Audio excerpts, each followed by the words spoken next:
इस्लाम के पहुंचर को ये है गेम की पहचान।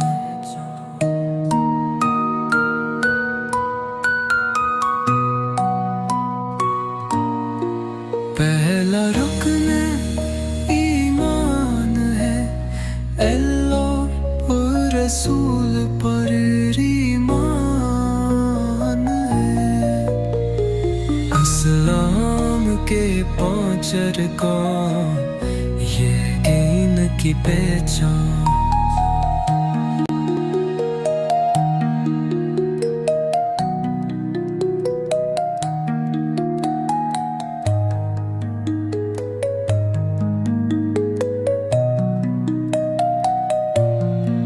दूसरा रुकन नमाज है, 5 वक्त की इबादत है।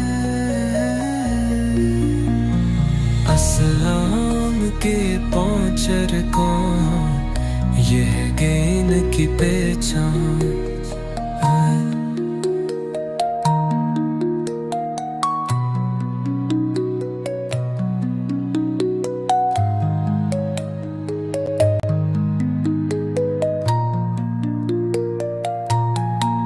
तीसरा रुकन रोज़ा है, रमज़ान में रोज़े रुकना है।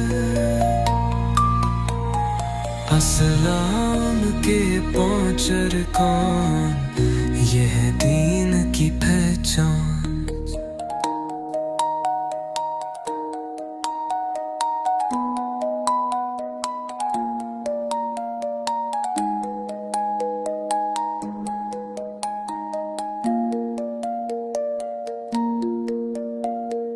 चौथा रुकन ज़क़वक़ है, गरीबों को कुछ देना है। इस्लाम के पहुंचर कौन, यह दीन की पहचान। पांचवा रुकन हज है, मक्के जाकर इबादत करना है। इस्लाम के पहुंचर कौन, ये हूँ दीन की पहचान।